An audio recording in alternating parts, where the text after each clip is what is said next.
Bonjour, j'espère que vous allez bien. Aujourd'hui j'avais envie de vous faire une vidéo jolie devant vous, sauf que je l'ai intitulée Crash Test, tout simplement parce que ça me faisait marrer en fait cette idée de me dire qu'on va tester un livre quand on pourrait tester autre chose. Pourquoi pas? Pourquoi pas? Et le livre que je vais lire devant vous, c'est Maxime Chatham, L'Illusion, donc le dernier paru de l'auteur. Le principe est toujours le même dans ce genre de vidéos que je fais assez régulièrement sur ma chaîne. Assez régulièrement, on va pas s'en parler, mais que j'ai fait quelques fois. Eh bien, je prends un auteur pour lequel j'ai un a priori extrêmement négatif. J'ai donc un a priori négatif sur Maxime Chatham. C'est pas tout à fait vrai en fait, parce que dans sa série Jeunesse Autre Monde, Maxime Chatham m'a plu. Ok, j'ai lu que les 2 premiers tomes, mais ça c'est parce que je suis incapable de lire une série. Même s'il n'y a que 3 livres, je n'y arrive pas. Je ne sais pas pourquoi. Il faut que je lise d'autres livres, d'autres auteurs, d'autres histoires. Je n'arrive pas à continuer une série. Pour Maxime Chatham, j'avais lu La Conjuration primitive, qui est sortie en 2012, si je ne me trompe pas. Moi, je l'ai lu un peu plus tard, je pense que je l'ai lu vers 2015. Peut-être que j'invente une date, comme ça, on ne sait pas, parce qu'en fait, je ne me rappelle plus quand je l'ai lu. Au début de ma lecture de La Conjuration primitive, j'ai vraiment beaucoup aimé. J'ai aimé les personnages, j'ai aimé l'écriture, j'ai aimé l'intrigue. Et d'un coup d'un seul, j'ai pas vraiment compris ce qui se passait. Il y a eu énormément d'action, un peu comme un blockbuster américain.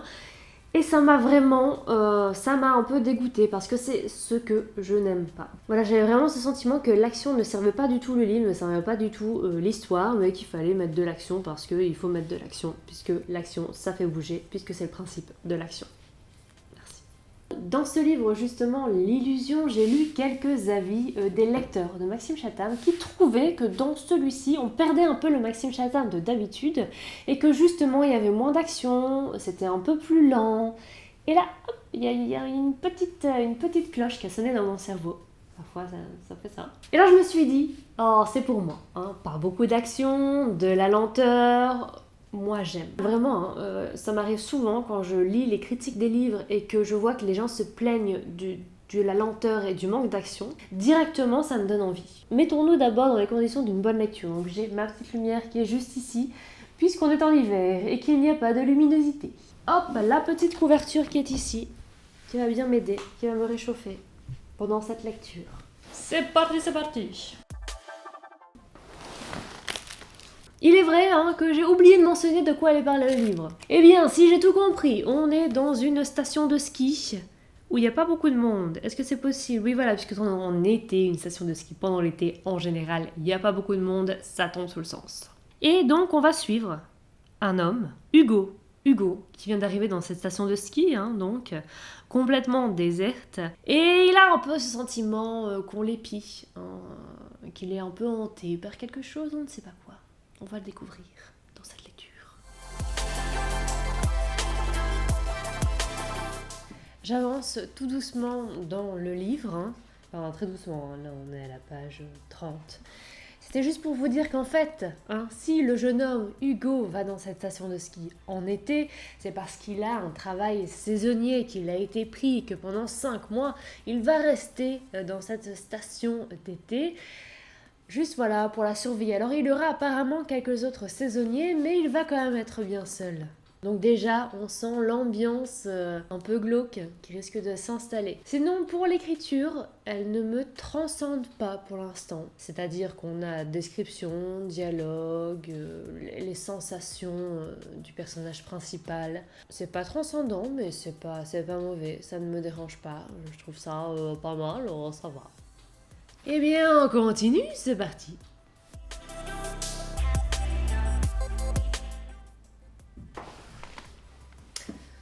Je me rends compte à quel point, en fait, la situation actuelle impacte même mes lectures, puisqu'en fait, à un moment, il est écrit fin de quarantaine pour l'un. Et d'un seul coup, je me suis dit, mais pourquoi il était en quarantaine? Il était malade? Qu'est-ce qui se passe?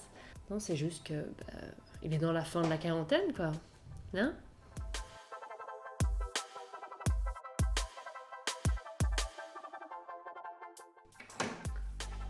Mais qu'est-ce que tu fais?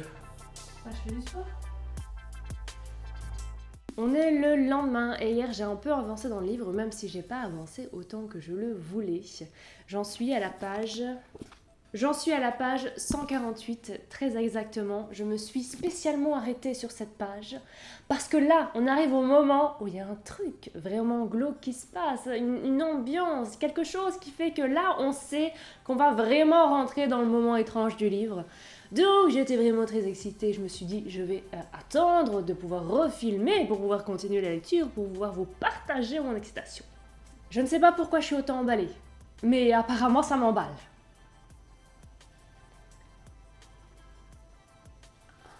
La déception, la déception. Ah non. Il m'a bien eu. Ouais. En même temps, je pense que ça aurait pas été très crédible si ça avait été... Vraiment, voilà, je ne vais pas en dire plus pour pas tout vous spoiler. Mais voilà. On refait ce qu'on n'a pas fait. Pour l'instant, dans le récit, ce qui se passe, c'est que j'apprécie beaucoup ma lecture. Je suis vraiment dedans. Il y a juste un petit truc, c'est que le personnage principal s'appelle Hugo. Mais je trouve que... Enfin, je sais pas, d'après son caractère, d'après comment on le décrit, je trouve que Hugo, ça lui va pas comme prénom. Mais ça, c'est très subjectif, hein, c'est juste moi. Je ne sais pas pourquoi. Je trouve que Hugo ne lui va pas comme prénom. Voilà, c'est très important pour le livre, je sais. On a aussi, dans l'écriture de Maxime Chatham, quelque chose d'assez particulier, ou peut-être pas particulier, enfin bon, quelque chose que je remarque, c'est qu'on sent qu'il a écrit ça récemment au niveau de l'égalitarisme du féminisme, puisqu'en fait, souvent quand son protagoniste a des réflexions comme « Ah, elle a l'air mignonne, je la baiserais bien, hein, disons-le », et bien tout de suite, son protagoniste commence à penser « Ouais, mais attends, c'est pas un goût de viande, faut se calmer, là ». Évidemment, ce ne sont pas les mots que Maxime Chatham a employés, hein, mais vous comprenez un peu le délire, et il fait ça assez régulièrement. Et ce qui est aussi intéressant, c'est que justement, quand une femme fait une réflexion qu'on pourrait qualifier de sexiste à un homme, lui-même se dit « Oui, et quoi, c'est pas parce que je suis un mec que je vais sauter sur tout ce qui bouge ». Pareil, là, ce n'est pas exactement ce qu'il dit, hein, mais c'est pour vous faire comprendre un peu l'ambiance. Et par contre, du coup, je me demande, est-ce qu'il le fait parce qu'il sait que c'est ce qu'on veut? Parce que on en a marre d'avoir des personnages masculins extrêmement machistes. Ou alors, est-ce qu'il le fait parce que justement, il s'est dit faut vraiment que je fasse un travail sur mes personnages, que je rentre pas dans ce cliché du mec qui a envie de baiser une fille dès qu'il la voit parce qu'elle est bonne, ou même qu'il arrête de dire qu'elle est bonne, tout simplement aussi. Sinon, pour l'ambiance, je ne la trouve pas assez glauque pour l'instant. Même si je suis à fond dans l'histoire, voilà, j'ai pas les frissons, ça me fait pas peur.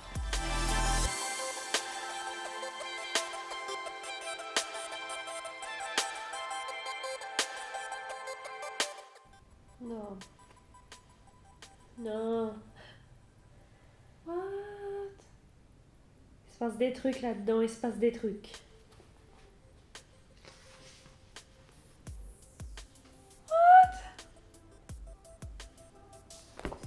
Encore une fois. Ah, c'est chiant ça. Bon, là je commence à en avoir un peu marre parce qu'à chaque fois qu'il y a un truc d'excitant qui se passe dans le livre, et ben on se rend compte que, eh bien, tout de suite après c'est la douche froide. Pour l'instant, je suis à un peu plus de la moitié du livre. Et il ne se passe pas grand chose, disons-le. Alors c'est vrai, j'aime les livres où il ne se passe pas grand chose. Mais là, ça devient un peu trop. Parce que du coup, en général, quand il n'y a pas beaucoup d'action, il y a vraiment cette mise en place de l'univers, comme là, ça devrait être une mise en place d'un univers très noir, très glauque, une ambiance oppressante. Et là, on n'a pas trop ça. En tout cas, moi, je le ressens pas du tout. Alors, clairement, il y a des moments où je suis à fond.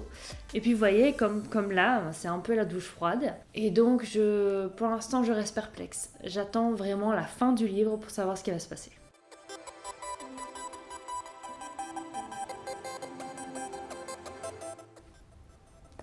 Là, ça peut devenir intéressant. Bon, là, on arrive au moment où j'en ai un peu marre. Je pense que c'est parce que j'ai trop lu, puisque je suis sur ce livre depuis hier vers 16h, je pense que j'ai commencé. Et bon, j'ai pas beaucoup lu hier, certes, mais aujourd'hui j'ai beaucoup lu. Et là, on arrive au moment où Hugo me tape sur les nerfs. Je n'en peux plus de ce type. Je pense qu'on a passé trop de temps ensemble, et là, il est temps qu'on se sépare bientôt. N'est-ce pas? J'espère vraiment avoir fini ce soir, parce que, je sais pas, j'ai envie que ça se finisse. J'ai vraiment envie d'avoir la fin, donc d'avoir le fin mot de l'histoire, comme on dit, pour pouvoir juger cette lecture.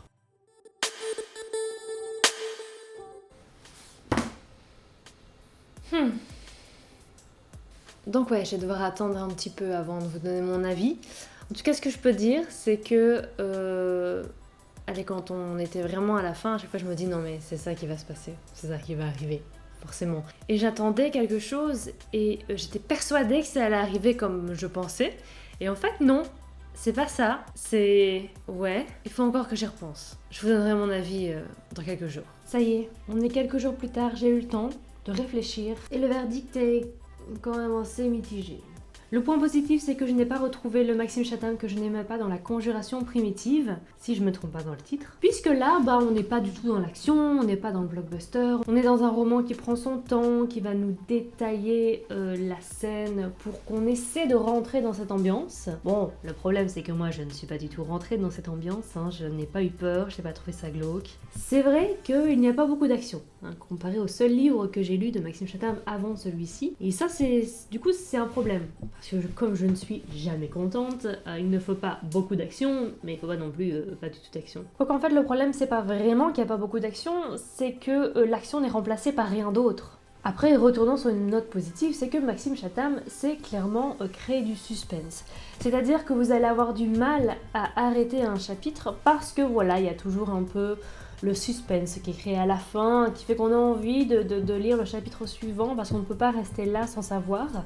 Voilà. Dans ce domaine-là, il n'y a aucun souci, il sait y faire. Et il y a un autre truc qui m'a plu notamment dans le personnage d'Hugo, c'est qu'il a une imagination extrêmement débordante. Enfin, je sais pas si ça m'a plu, mais ça m'a parlé. Puisqu'en fait, Hugo est ce genre de personne qui, par exemple, quand il a une tronçonneuse en main, va tout de suite s'imaginer se sectionner un membre et avoir le sang qui gicle.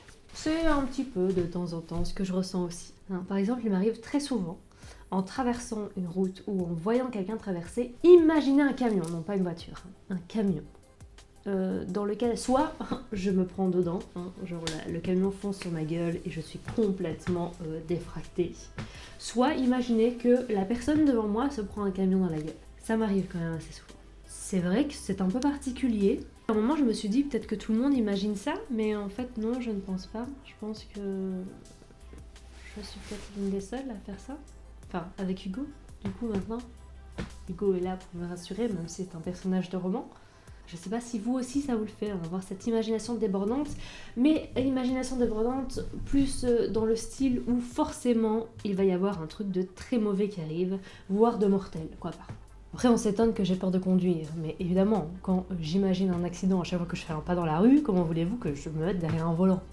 Dernier point que je voulais aborder, c'est celui de l'écriture. Alors c'est une écriture assez basique, comme je l'ai dit, mais c'est une écriture qui fonctionne très bien et moi ça ne me dérange pas en fait. Je ne vais pas cracher sur un livre parce que je trouve que l'écriture n'est pas assez littéraire. Voilà, j'aime bien lire des livres très littéraires, j'aime bien lire des livres qui ne le sont pas. Je ne vois pas où est le problème. Pourquoi absolument considérer qu'un livre qui n'est pas littéraire entre guillemets n'est pas un bon livre ? C'est pas... Voilà. Cette vidéo est maintenant terminée, j'espère qu'elle vous aura plu. Si c'est le cas, n'hésitez pas à la liker. N'hésitez pas à me dire si vous avez déjà lu un livre de Maxime Chatham, si ça vous a plu ou pas, ou alors si vous n'avez pas du tout envie de lire un livre de Maxime Chatham et que vous vous en foutez. Parce que c'est possible, et je pense que c'est comme ça, c'est tout, c'est la vie. Je vous laisse ici, je vous souhaite une excellente journée, une excellente semaine, et je vous dis à très bientôt. Allez, salut!